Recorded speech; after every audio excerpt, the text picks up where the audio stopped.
practice of law is an extraordinarily complex one. It's high stress, it's very adversarial.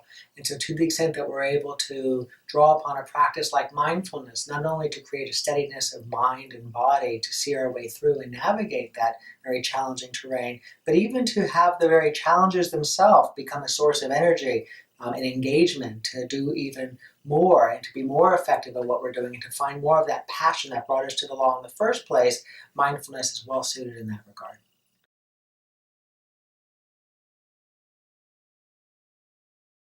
Well, in two areas in particular. One in terms of sustaining focus and concentration while working on projects that were challenging and intense and could really go on in duration. And the other would be working with other people in this adversarial context where one could take things personally and it could become very hostile, but instead to draw upon the mindfulness practice to realize the interconnectedness and also to realize that we can be in an adversarial context, that that's okay, and yet find a way to work with it effectively to reach outcomes that are beneficial to our clients and even perhaps to a larger group.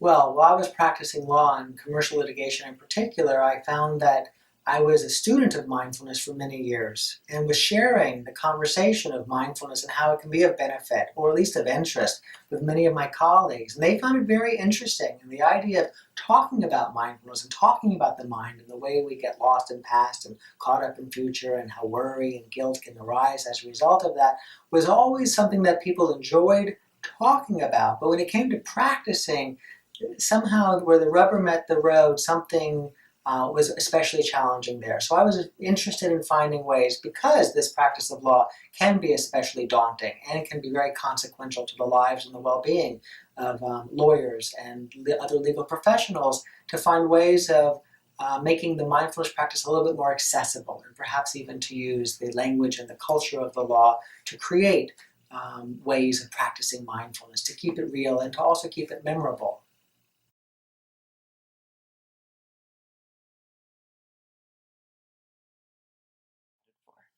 Well, the book is written for everyone in the legal profession, whether a judge, a lawyer, a law student, a law professor, a law clerk, a paralegal, a mediator. The idea is to use the language of the law, the culture of the law, to introduce mindfulness, mindfulness insights, and mindfulness exercises and practices so that somebody in the legal profession can find them memorable, accessible, interesting, even clever, in bringing mindfulness into their life personally and professionally. Each page really offers its own little nugget. So it's really meant to be read one page at a time or one chapter at a time, to be flipped through. Each page has a mindfulness quote. Each page has a mindfulness insight. Each page has a little piece of the science that explains why it is in particular that that particular insight is relevant. And it has a mindfulness exercise that can be practiced at the end of each chapter. So I think that it's really meant to be read in small doses to get an idea of various aspects of mindfulness, and then to be able to bring it into one's day to experience it.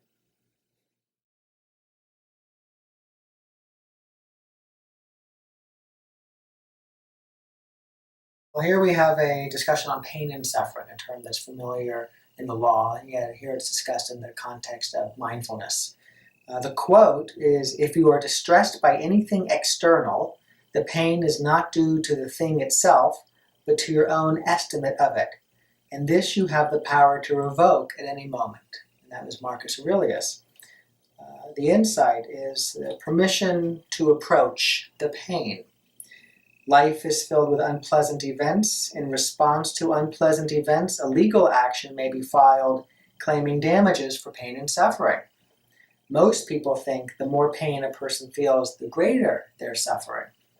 Mindfulness invites you to move into the pain and experience it directly by opening awareness to thoughts, feelings, and bodily sensations.